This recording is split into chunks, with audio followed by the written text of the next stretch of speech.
देवरानी के हर कदम पर नजर रखने वाली जेठानी। हे भगवान, आज तो बहुत ज्यादा थक गया। कितनी ट्रैफिक होती है शहर में। ऐसी गर्मी में तो घर से बाहर निकलना ही मुश्किल होता है, ऊपर से ये बाजार की भीड़। हाँ सही कह रहे हैं आप, आज तो बहुत ज्यादा गर्मी है, ऊपर से बादलों की घुटन, पता नहीं भगवान कब बारिश करेंगे। अरे ये सब छोड़ो, कुछ ठंडा सा खाने पीने का मन कर रहा है, जरा ठंडा पानी ही पिला दो। संगीता रसोई में जाकर धर्मपाल के लिए पानी लाने वाली होती है, लेकिन इससे पहले ही सीमा वहाँ आ जाती है। अरे पापा आप आ गए, ये लीजिए ठंडा ठंडा मैंगो शेक।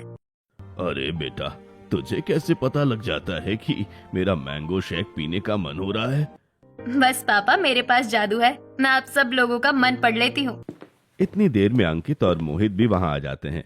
हाँ भाभी, ये तो आपने सही कहा। फिर बताइए, आज मुझे डिनर में क्या खाने का मन कर रहा है? आज आपको मलाई चाप और उसके साथ लच्छा पराठा खाना है ना? हाँ बिल्कुल भाभी, सच में आप तो बहुत समझदार हो। अंकित की बात सुनकर सब लोग हंसने लगते हैं। थोड़ी देर बाद सीमा सबके लिए मैंगो शेक लेकर आती है। भाई गर्मी में कुछ ठंडा खाने को मिल जाता ना तो सच में मजा आ जाता।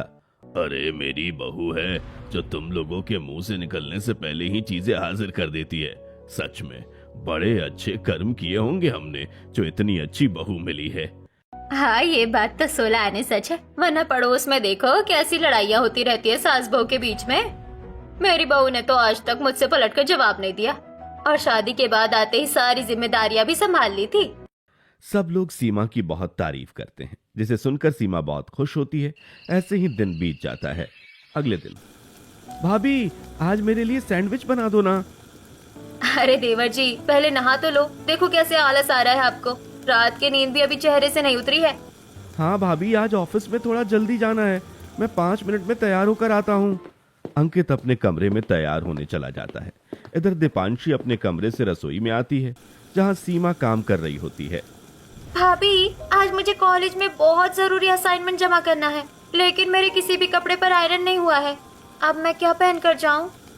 अरे मुझे पता था आपको ये परेशानी होने वाली है, तभी तो मैंने आपका एक जोड़ा अपनी अलमारी में रख लिया था। यह सुनकर दीपांशी बहुत खुश हो जाती है और सीमा को गले लगा लेती है। थैंक यू भाभी, थैंक यू सो मच, आप कितनी अच्छी हो, आपको सब पता होता है। हाँ बस यही गेम समझा है मैंने भी। दीपांशी कमरे में जाकर कॉलेज के लिए तैयार हो जाती है। थोड़ी देर बाद सब लोग नाश्ता करने के लिए बैठते हैं। अरे वाह, तुमने बहुत अच्छी सैंडविच बनाई है सीमा, और सबसे अच्छी बात यह है कि पौष्टिक भी है। कुछ लोगों को वजन कम करना है, लेकिन उनका हमेशा चटपटा खाने का मन करता रहता है, इसीलिए मैंने चीजों के विकल्प ढूंढ लिए हैं। अरे भाभी, ये तो आपने बहुत अच्छा किया, वरना मैं तो कहने वाला था कि आप मेरी जिम बंद करवा दोगी इतना स्वादिष्ट खाना खिलाकर। अंकित की बात सुनकर सब लोग हंसने लगते हैं। बेटा अपनी भाभी पर तो बड़ा हुक्म चला रहा है, जब तेरी बीवी आ जाएगी ना फिर नहीं कहेगा कुछ भी। हाँ बिल्कुल, फिर तो ऐसे बोलेगा, अरे जो सब्जी सुबह बनाई थी वही सामने रख दो, खा लेंगे। हाँ भैया सही कह रहे हैं, भैया तो अपनी वाइफ को पलकों पर बिठा कर रखेंगे। वैसे भी इनकी पसंद की शादी है, और लव मैरिज में पति पत्नी से ज्यादा कुकिंग करते हैं। क्या यार, पहले उसे घर में तो आ जाने दो। आप लोग तो पहले से ही मेरी टांग खींच रहे हो। मैं कुछ नहीं कहूँगा, तुम लोग को जो बनवाना होगा, जो काम करवाना होगा करवा लेना। दीपांशी की बातें सुनकर सब लोग हंसने लगते हैं। तभी सीमा कहती है, मम्मी जी अब तो आप पायल के घर वालों से बात कर ही लीजिए, आखिर मैं कब तक अकेले जिम्मेदारी संभालूं? अब तो मेरा भी मन करता है कि मेरी देवरानी आए और हम दोनों साथ में खूब चटर पटर करते हुए खाना बनाएं। अरे बेटा, कह तो सही रही है तू, रुक मैं अभी पायल के पापा को फोन करता हूँ। रिश्ते को 6 महीने से ज्यादा हो गए, अब शादी तो कर ही लेनी चाहिए। हाँ पापा, आसपास का कोई मुहूर्त निकलवा लीजिए, अभी तो फ्री टाइम चल रहा है। वरना फिर काम में बिजी हो जाते हैं तो कुछ भी अच्छे से एंजॉय नहीं कर पाएंगे। अंकित ने कॉलेज की एक लड़की को पसंद कर रखा था। दोनों 4 साल से साथ थे और घर वालों की सहमति से इनकी बात पक्की हो गई थी। अब धर्मपाल पायल के पापा को फोन करते हैं। समधी जी, हमारी बहू को कब लेने आए हम? अब तो बहुत दिन हो गए, हमारी अमानत हमें सौंप दीजिए। अरे भाई साहब, मैंने कब मना किया है, आपकी अमानत है, जब मन करे ले जाइए। वैसे भी मैंने पंडित जी से मुहूर्त निकलवाया था, अगले हफ्ते इन दोनों के नाम से बहुत अच्छा मुहूर्त है, तो भगवान का नाम लेकर श्री गणेश करते हैं। जी हाँ जी, बिल्कुल। हम तो चाहते हैं कि जल्द से जल्द हमारी छोटी बहू घर आ जाए। फोन पर ही इनकी बात हो जाती है और अगले हफ्ते पायल और अंकित की शादी हो जाती है। आज पायल का गृह प्रवेश है। अरे दीपांशी, मैं लोटे में चावल बना तो भूल ही गई, जरा रसोई से चावल लेकर आओ ना। दीपांशी रसोई से चावल लेने जाती है, लेकिन उसे चावल के डब्बे में चावल मिलते ही नहीं है। भाभी, आपकी रखी हुई चीजें हमें नहीं मिलती, आपको ही जाकर लानी पड़ेगी। हे भगवान, क्या होगा मेरी बहू के बिना इस घर का? इन लोगों से तो एक भी काम नहीं होता। अरे कोई बात नहीं मम्मी जी, मैं ले आती हूँ। सीमा रसोई में जाकर कलश भरने के लिए चावल लेकर आती है। इधर दरवाजे पर खड़ी पायल को भी घर में अपनी जेठानी की इम्पोर्टेंस समझ आती है। पायल, कलश को गिराकर घर में प्रवेश करो। पायल घर में प्रवेश करती है। दीपांशी बेटा, अपनी भाभी को कमरे तक छोड़ा, सब बहुत थक गए हैं, बाकी के रस्म रिवाज सुबह देखेंगे। दीपांशी पायल को उसके कमरे तक छोड़कर आती है और इस तरह सभी घर वाले अपने अपने कमरे में जाकर सो जाते हैं। अगली सुबह सीमा रोजाना की तरह जल्दी उठकर पूरे घर को साफ करती है। उसके बाद नहाकर पूजा पाठ करके किचन में आती है। इतनी देर में धर्मपाल भी उठ जाता है। धर्मपाल को देखते ही सीमा रसोई से चाय लेकर हॉल में आती है। अरे बेटा, आज भी चाय तूने बनाई है क्या? छोटी बहू नहीं उठी है क्या अब तक? पापा, अभी तो उसका घर में पहला दिन है, आते ही सारी जिम्मेदारियां देना ठीक नहीं होगा। वैसे भी शादी की भागदौड़ में थक गई होगी, इसीलिए मैंने उसे नहीं उठाया।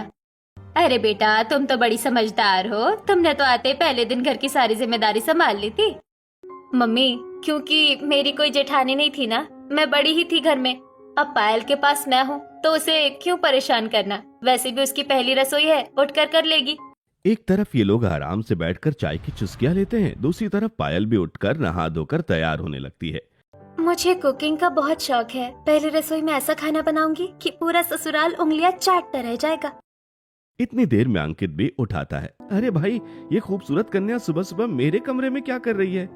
होश में आइए पतिदेव, मैं खूबसूरत कन्या आपकी पत्नी हूँ। पायल की बात सुनकर अंकित मुस्कुराता है और उसके पीछे से आकर उसे हक कर लेता है। सच में यकीन नहीं हो रहा है कि ये सपना है या हकीकत। घर वाले इतनी जल्दी मान जाएंगे, मैंने कभी नहीं सोचा था। हाँ, सच में ये हम दोनों का सौभाग्य है। दोनों पति पत्नी आपस में बात करते हैं। इस तरह पायल अपनी पहली रसोई के लिए कमरे से हॉल में आ जाती है। भाभी, आज तो आपकी पहली रसोई है ना? आज तो तरह तरह के खाने बनेंगे। आपको पता तो है ना हम लोगों की पसंद? हाँ जी, मुझे सब पता है। मम्मी पापा को दाल चावल पसंद है, बड़े भैया को राजमा चावल, भाभी को कड़ी पकौड़ा, आपको मलाई चाप और अंकित को भी। अरे वाह, बहू ने तो पहले दिन ही सबकी मनपसंद को दिमाग में बिठा लिया है। अरे अंकित ने बता रखा होगा फोन पर पहले ही। आजकल लड़का लड़की शादी के पहले फोन पर बातें जो करते हैं, बहू को ससुराल आने से पहले ही सब चीजों की खबर लग जाती है। संगीता की बात सुनकर सब लोग हंसने लगते हैं। इधर पायल रसोई में जाकर खाना बनाने लगती है। पूरे 2-3 घंटे की मेहनत के बाद सारा खाना बनकर तैयार हो जाता है और सब लोग खाने बैठते हैं। वाह, खुशबू तो बड़ी अच्छी आ रही है। पायल, जल्दी से मेरी भी प्लेट लगा दो, मुझसे सब्र नहीं हो रहा। पायल सब लोगों के लिए खाना लगाती है। जेठानी जी, आप भी खा लीजिए, मैं सबको परोस दूंगी। हाँ बहू, अब तू भी आदत डाल ले, तेरी देवरानी आ गई है, अब तू बड़ी बन गई है। संगीता की बात सुनकर सीमा मुस्कुराती है और वो भी खाना खाने बैठ जाती है। वाह वाह, मजा आ गया। इतनी टेस्टी राजमा चावल तो मैंने कभी खाए ही नहीं। अरे और ये मलाई चाप, उफ, अगेन माय फेवरेट। हाँ भैया, सच में कितनी क्रीमी और यम्मी बनी है। हाँ, खाना तो बहुत अच्छा बनाया है बहू ने। सब लोग पायल के हाथ का खाना खाते हैं और खूब तारीफ भी करते हैं, साथ ही उसे नेक भी देते हैं। लेकिन ये सब सुनकर सीमा को जलन होने लगती है। कितने दोगले हैं मेरे ससुराल वाले। 4 दिन पहले मेरे खाने की तारीफ करते नहीं थकते थे और अब ऐसे कर रहे हैं जैसे मैंने कभी स्वादिष्ट खाना खिलाया ही नहीं। तभी पायल सीमा से पूछती है, जेठानी जी, आपने कड़ी पकौड़े की तारीफ नहीं की, आपको पसंद नहीं आई क्या? हाँ ठीक है, अच्छी है। सीमा खुलकर तारीफ नहीं करती क्योंकि उसे तो पायल की तारीफ से जलन हो रही है। थोड़ी देर में सब लोग खाना खा लेते हैं। दोनों मिलकर रसोई साफ कर देती हैं और बाकी घर का काम भी निपटा देती हैं। ऐसे ही दिन बीतने लगते हैं। एक दिन अंकित बाहर से खुश होते हुए घर में आता है। पायल, जल्दी बाहर आओ, देखो तुम्हारे लिए एक सरप्राइज है। अंकित की बात सुनकर सारा परिवार हॉल में आ जाता है। उधर पायल भी अपने कमरे में आती है। क्या हुआ, बड़े खुश नजर आ रहे हो? तुम वो सब छोड़ो, आंख बंद करो और हाथ आगे करो, तुम्हारे लिए एक सरप्राइज है। सरप्राइज का नाम सुनते ही पायल खुश हो जाती है और आंखें बंद करती है। अंकित चुपके से उसके हाथों पर टिकट रख देता है। पायल टिकट देखती है। अरे ये तो मनाली की टिकट है, मतलब हम हनीमून पर जा रहे हैं। कब, कैसे, तुमने ये सब इतनी जल्दी कैसे प्लान कर लिया? जी हाँ, मनाली के टिकट कब कैसे मत पूछो, बस मनाली जाने की पैकिंग करो। कल सुबह ही फ्लाइट है हमारी। शादी से पहले बहुत मनाली मनाली करती थी ना, अब सरेआम लेकर जाऊंगा तुम्हें, छुपा कर नहीं। अंकित की बात सुनकर सब लोग हंसने लगते हैं। पायल भी अपनी फेवरेट डेस्टिनेशन पर जाने के लिए बहुत एक्साइटेड होती है। तभी संगीता कहती है, हाँ बहू, घूमो फिरो, तुम्हारे मजे करने के दिन है, वरना फिर तो जिंदगी बहुत व्यस्त हो जाती है, कभी बच्चों में, कभी घर के कामों में। पायल संगीता की बातों से सहमत होती है। बाकी सब लोग पायल और अंकित के मनाली जाने पर खुश होते हैं, लेकिन सीमा को जलन होती है। हाँ सही है, समय बदल रहा है। देखो 4 साल पहले मेरी शादी हुई थी, मुझे तो किसी ने एक बार भी नहीं कहा हनीमून पर चले जाओ। मैं तो घर के कामों में ही व्यस्त हो गई और आज तक बाहर जाने का समय नहीं मिला। तुम्हारी ये शिकायत जब ये लोग मनाली से आ जाएंगे ना, तब मैं पक्का पूरा कर दूंगा। तुम जहाँ कहोगी वहाँ घूमने जाएंगे।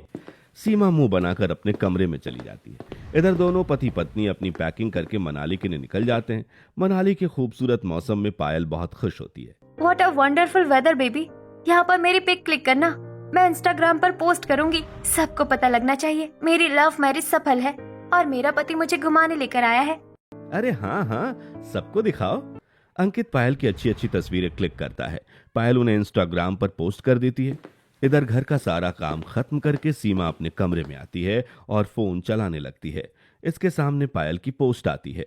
देखो तो कैसे हवा में उड़ रही है, कितने छोटे कपड़े पहने हुए हैं। जब से पायल घर में आई है, बिना मेहनत के ही सब लोग उसकी तारीफ करते रहते हैं, जिससे सीमा को जलन होती है। इसलिए वह हमेशा घर वालों को उसके खिलाफ भड़काने की कोशिश करती है। ये अच्छा मौका है, जाकर मम्मी और पापा को इसकी पिक दिखाती हूँ। सीमा अपने कमरे से हॉल में आती है, जहाँ धर्मपाल और संगीता बैठे थे। अरे मम्मी देखो तो, बाहर गई है, इसका मतलब ये थोड़ी जो कुछ मन में आए वही करेंगी। कितने छोटे कपड़े पहने पायल ने।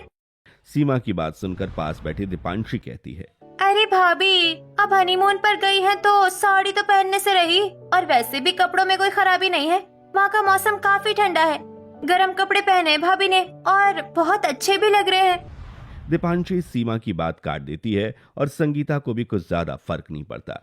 सीमा का प्लान फेल हो जाता है। सीमा मुंह बनाकर अपने कमरे में चली जाती है। ऐसे ही 1-2 दिन बीतते हैं और अंकित और पायल भी अपनी ट्रिप से वापस आ जाते हैं। एक दिन अंकित एक काली पॉलिथीन लेकर अपने कमरे की तरफ जाता है। इसमें पक्का कुछ खाने का सामान मंगाया होगा। बड़ी चटोरी है ये पायल, अकेले बैठकर कमरे में खाती रहती होगी। अभी जाकर देखती हूँ। सीमा को पायल से इतना ज्यादा जलन होता है कि वह उसके हर कदम पर नजर रखने लगती है। अरे इन दोनों ने तो दरवाजा बंद कर रखा है। कैसे पता करूं क्या लाया है अंकित इसके लिए? आइडिया लगाना पड़ेगा।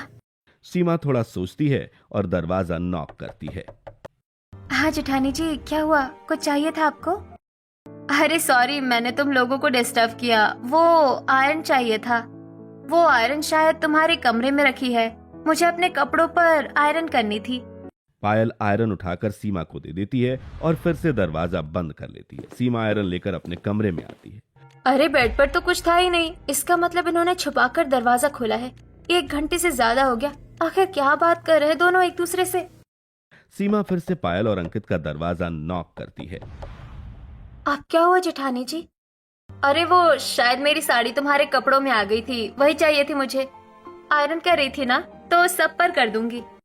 पायल अलमारी से सीमा की साड़ी निकाल कर दे देती है। जेठानी जी, ये तो शिफॉन की साड़ी है, इस पर तो प्रेस होगी भी नहीं। अरे ये तो मैं भूल ही गई। सीमा ऐसे ही ऊपर नीचे देखने लगती है और अपने कमरे में चली जाती है। थोड़ी देर बाद फिर से उसे यह जानने की उत्सुकता होती है कि आखिर ये दोनों कमरे में कर क्या रहे हैं। वह फिर से जाकर दरवाजा नॉक करती है। जेठानी जी, दरवाजा खोल दिया है मैंने, आप अंदर आ सकती हो। अब क्या हुआ? कुछ नहीं, मैं तो बस पूछ रही थी आज डिनर में क्या बनाना है। रुको, मैं आपके साथ रसोई में ही चल रही हूँ, मिलकर काम कर लेंगे। बेचारी पायल रसोई में जाकर काम करने लगती है। दिन भर का सारा काम खत्म करने के बाद जब वो अपने कमरे में आती है। तुम्हारी भाभी को इतना भी नहीं पता कि पति पत्नी कमरे में है तो उन्हें स्पेस देना चाहिए? अरे तुम गलत समझ रही हो, वो काम से आ रही थी। मुझे तो ऐसा लग रहा था कि मुझ पर नजर रख रही हो जैसे। नहीं नहीं, फालतू की बातें मत सोचो, ऐसा कुछ भी नहीं है। अंकित पायल को समझाता है और इस तरह दोनों बात करते हुए सो जाते हैं। अगले दिन पायल की दोस्त मधु घर पर आती है। मधु को देखकर पायल खुश हो जाती है। अरे मुझे पता था तू ही मेरी पक्की दोस्त है। मम्मी कहती थी कि जब शादी हो जाएगी फिर नहीं आएगी तेरे पास, और देख तूने तो मेरा ससुराल भी ढूंढ लिया। अरे तेरे बिना तो मेरी गाड़ी ही नहीं चलती, मेरी गाड़ी का एक पहिया तू ही है। यह सुनकर पायल हंसने लगती है और मधु को गले लगा लेती है। बेटा अपनी दोस्त को कमरे में ले जाओ, दोनों आराम से बैठकर बातें करो, और सीमा बहू इनके लिए कुछ खाने पीने का बना देना। नहीं नहीं मम्मी जी, मैं बना लूंगी, आप जेठानी जी को परेशान मत कीजिए। सीमा घर का दूसरा काम कर रही होती है। इधर पायल मधु को लेकर कमरे में आती है। एक काम करती हूँ, मैं ही 4 स्नैक्स लेकर जाती हूँ और सुन भी लूंगी आखिर अपने दोस्त से इतनी देर से क्या बातें कर रही हैं। सीमा फटाफट चाय पकौड़े बनाती है और पायल के कमरे में लेकर जाती है। अरे जेठानी जी आपने क्यों तकलीफ की, मैं खुद बना लेती। वैसे थैंक यू। कोई बात नहीं, तुम्हारी दोस्त मेरी भी तो दोस्त जैसी है, कुछ और चाहिए होगा तो बताना। हाँ, यह कहकर सीमा कमरे से चली जाती है। पायल दरवाजा बंद कर लेती है, लेकिन सीमा दरवाजे पर कान लगाकर बातें सुनने लगती है। यार मैं कह रही थी कि अब तो तेरी शादी को भी टाइम हो गया है, अब वापस अपने ट्रैक पर आ जा। हमें इस बार 4 लाख की फंडिंग करनी है, 2 लाख तेरे 2 लाख मेरे। 4 लाख की बातें सुनते ही सीमा के पैरों तले जमीन खिसक जाती है। हे भगवान, 4 लाख यानी पायल को भी 2 लाख रुपए चाहिए, लेकिन ये इतने पैसों का करेगी क्या? इधर पायल और मधु आपस में बात कर रही होती हैं। अचानक मधु के हाथ से चाय का कप गिर जाता है। अरे यार तेरा काम बढ़ा दिया। कोई बात नहीं, रुक, मैं किचन से टॉवल लेकर आती हूँ। जैसे ही पायल दरवाजा खोलती है, सीमा तुरंत उसकी तरफ गिरती है। अरे जेठानी जी आप अभी तक यहीं खड़ी हैं, कुछ काम था आपको तो बताओ। अरे बस जा ही रही थी, काम तो कुछ नहीं था, मैं तो बस देखने आई थी कि तुम्हें कुछ चाहिए तो नहीं। पायल रसोई में जाकर पानी लेकर आती है और टॉवल से मधु के कपड़े साफ करती है। थोड़ी देर बाद मधु अपने घर चली जाती है। अगले दिन यार मेरे अकाउंट में तो लगभग 1 लाख पड़े होंगे, 1 लाख रुपए मुझे अंकित से लेने पड़ेंगे। पायल अपनी फंडिंग के लिए पैसे का इंतजाम करने लगती है। वो जल्दी जल्दी काम खत्म करती है और हॉल में बैठी संगीता से कहती है, मम्मी मुझे कुछ जरूरी काम से बाहर जाना है, मैं 2 घंटे में वापस आ जाऊंगी। ठीक है बेटा, ध्यान से जाना, बाहर बहुत गर्मी है, पानी रख लेना अपने साथ। जैसे ही सीमा को पता लगता है कि पायल घर से बाहर जा रही है, वो भी चेहरे पर मास्क लगाकर निकल पड़ती है और पायल का पीछा करने लगती है। आज पता लगा कर रहूंगी कि आखिर ये 2 लाख का मामला क्या है।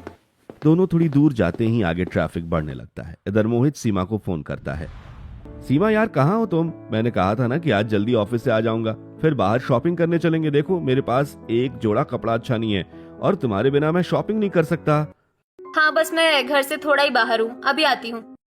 सीमा को मजबूरी में पायल का पीछा छोड़कर घर वापस जाना पड़ता है। घर आकर वो मोहित के साथ शॉपिंग करने जाती है और शाम को वापस लौटती है। इधर तब तक पायल भी घर आ गई थी।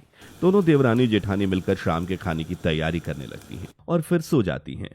पता नहीं महारानी कहाँ गई थी और आखिर क्या करने गई थी, ये बात तो मुझे पता लगानी ही होगी। सीमा को नींद नहीं आ रही होती। वह जानबूझकर रसोई की तरफ जाती है। तभी उसे अंकित और पायल के कमरे से आवाज आती है।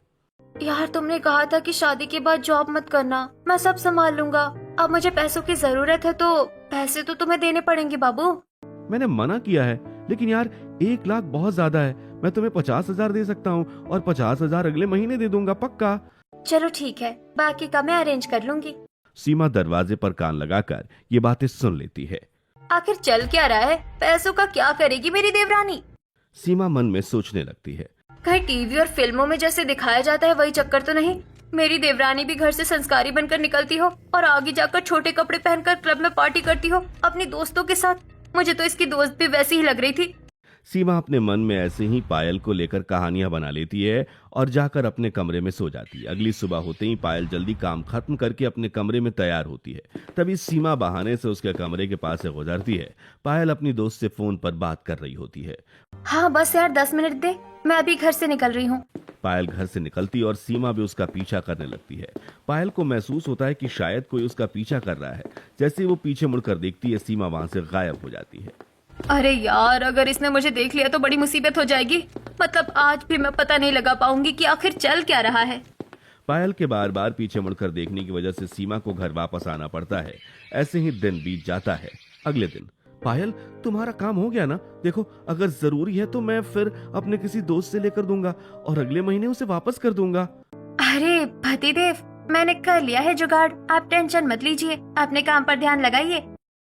चलो फिर तो ठीक है। तो तुम और मधु कल जाकर अपना काम कर लोगी ना? हाँ हाँ, हम कर लेंगे। सीमा फिर से इनकी सारी बातें सुन लेती है, क्योंकि वह तो अपनी देवरानी के हर कदम पर नजर रखती है। कहीं ये प्रॉपर्टी का पंगा तो नहीं चल रहा? कहीं इनके मन में ऐसा तो नहीं आ गया कि सारी प्रॉपर्टी अपने नाम करा ले? आखिर क्या बात हो सकती है? इतने पैसों का ये लोग करेंगे क्या? दूसरी तरफ पायल अपने बैंक से सारे पैसे निकलवा कर और जो पैसे अंकित ने उसे दिए थे उन सबको अपनी अलमारी में रख देती है। पर अब सीमा से ये बातें नहीं छुपती और वो अपनी सास के पास जाकर कहती है, मम्मी, मैंने कहा था ना कि पायल जितनी सीधी दिखती है उतनी सीधी है नहीं। अरे बहू, क्या अनाप शनाप बातें कर रही है? हुआ क्या है ये बता। मम्मी, उसकी अलमारी में बहुत सारे पैसे रखे हैं, पता नहीं क्या करेगी। और जो 2 दिन से झूठ बोलकर घर से बाहर जा रही है ना, पता नहीं किससे मिलने जाती है। मुझे तो लगता है कि वो जरूर कुछ गलत काम कर रही है। सीमा की बातों पर संगीता को विश्वास नहीं होता। अगर आपको मेरी बातों पर विश्वास नहीं है तो चलो पायल के कमरे में, मैं दिखाती हूँ उसकी अलमारी में बहुत सारे पैसे रखे हुए हैं। सीमा संगीता को लेकर पायल के कमरे में जाती है। पायल बालकनी में कपड़े सुखाने गई हुई थी। पायल को देखकर पड़ोसन की पिंकी उससे बात करने लगती है। अरे तुम हो क्या संगीता की छोटी बहू? दिन भर काम में लगी रहती हो। तुम्हारी जेठानी तो रेस्ट पर है लगता है आजकल। नहीं काकी, ऐसा तो कुछ भी नहीं है। जेठानी जी भी बहुत काम करती हैं, बस घर के काम इतने ज्यादा होते हैं कि हम दोनों मिल बांट कर लेते हैं। अरे ये तो अच्छी बात है, देवरानी जेठानी भी बहनें ही होती हैं। मानने वालों के लिए दोनों मिलजुल कर रहा करो। दोनों बातें करने लगती हैं। दूसरी तरफ सीमा उसके कमरे में संगीता को लेकर अलमारी खोलकर देखती है। देखो मम्मी, कितने सारे पैसे, हमारे पास तो नहीं है। आखिर इसे इतने पैसों की जरूरत क्या है? हाँ सही कह रही है, कुछ तो बात जरूर है जो पायल बहू हम सबसे छुपा रही है। मैं अभी 2 दिन से नोटिस कर रही हूँ, लगातार इसका बाहर आना जाना लगा हुआ है। सीमा की बातें संगीता के मन में शक पैदा कर देती हैं। वह भी पायल के बारे में ऐसा ही सोचने लगती हैं। तभी इन्हें ढूंढते हुए दीपांशी वहां आ जाती है। अरे आप दोनों भाभी के कमरे में क्या कर रहे हो? मैंने आप दोनों को पूरे घर में ढूंढ लिया और आप यहाँ पर हो। तभी दीपांशी की नजर पैसों पर पड़ती है। अरे इतने सारे पैसे भाभी के पास कहाँ से आए? वही तो हम सोच रहे हैं कहाँ से आए। आखिर करेगी क्या इतने पैसों का? मम्मी, मैं तो कहती हूँ पायल को बुलाओ और पूछ लेते हैं। नहीं, बिल्कुल नहीं। हर किसी की अपनी पर्सनल लाइफ और कुछ प्राइवेसी भी होती है। अगर आप लोगों को सच जानना ही है तो कल देख लेना भाभी इन पैसों को कहाँ लेकर जाएगी। दूध का दूध और पानी का पानी हो जाएगा। हाँ दीपांशी सही कह रही है, यही सही रहेगा। यह सुनकर सीमा को बहुत खुशी मिलती है।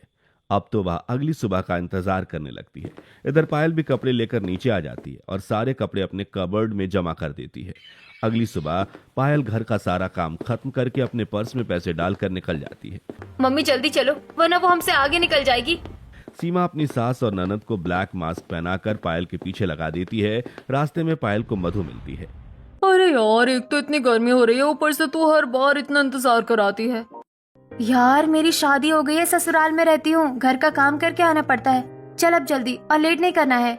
मधु को देखकर संगीता कहती है, अरे ये तो वही लड़की है ना जो उस दिन हमारे घर आई थी। मम्मी, यही है मास्टरमाइंड। पक्का इसके साथ मिलकर ही कुछ गेम खेल रही है पायल।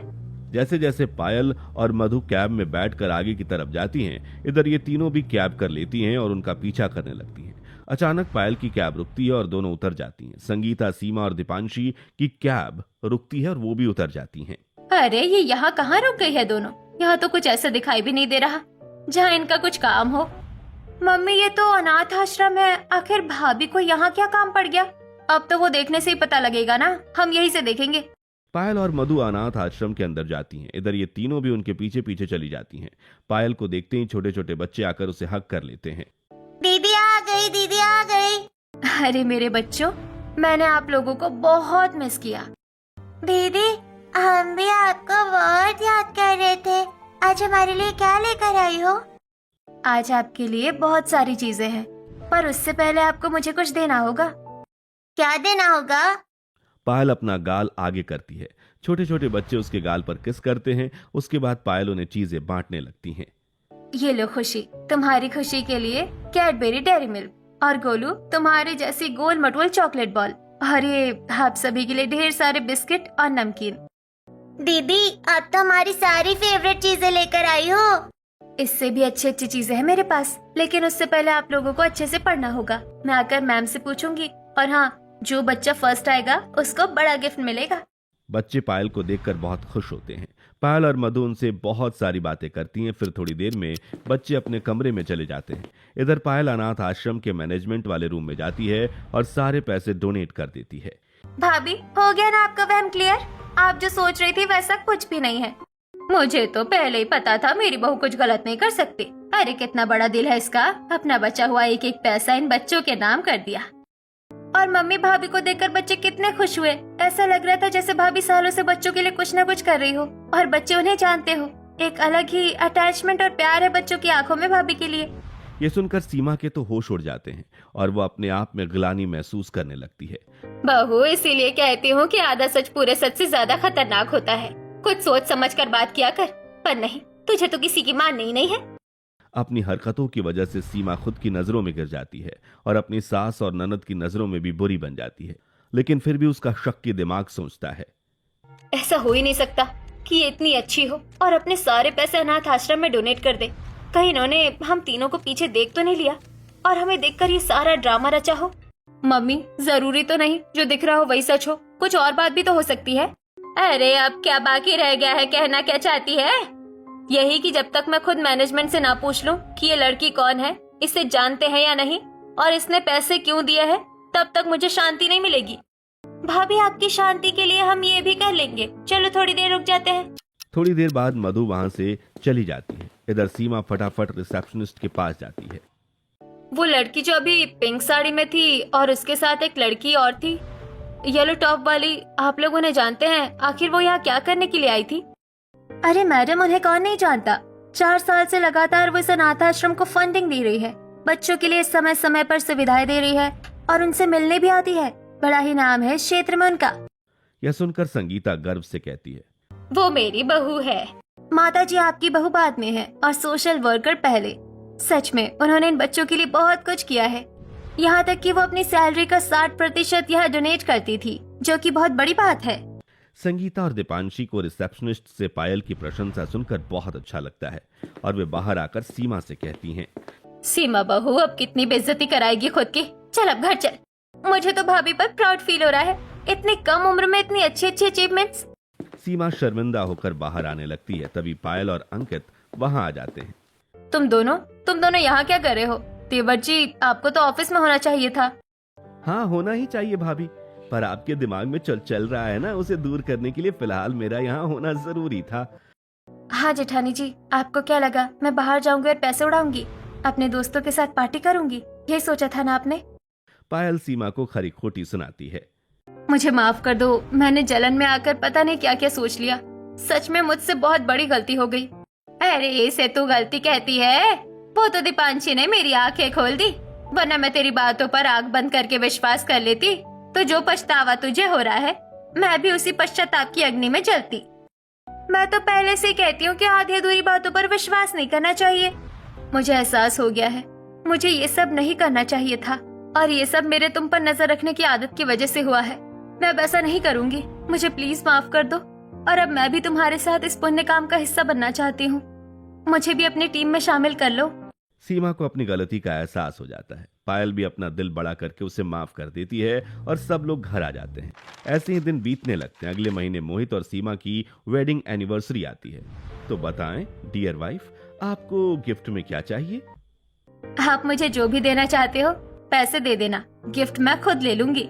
मोहित अपने पर्स से निकालकर सीमा को पैसे देता है। शाम को सीमा सभी बच्चों के साथ अपनी एनिवर्सरी मनाने का फैसला करती है। अरे वाह बहू, ये तो बहुत अच्छा सोचा तुमने। चलो हम भी तुम्हारे साथ चलेंगे। पूरा परिवार केक लेकर अनाथ आश्रम पहुंचता है। सभी बच्चों के साथ केक काटा जाता है। सीमा सभी बच्चों को अपने हाथों से केक खिलाती है और बाकी की चीजें भी उनमें बांट देती है। सच में आज मैं दिल से खुश हूँ देवरानी जी, और ये राह आपने ही मुझे दिखाई है। इन बच्चों के साथ एनिवर्सरी सेलिब्रेट करके मुझे इतनी खुशी और सुकून मिल रहा है कि वो शब्दों में बयां नहीं हो सकता, और ये सब बस तुम्हारी वजह से पॉसिबल हो पाया है। सीमा की बात सुनकर सब लोग बहुत खुश होते हैं। पायल भावुक होकर सीमा को गले लगा लेती है और सब खुशी खुशी एनिवर्सरी सेलिब्रेट करके अपने घर आ जाते हैं।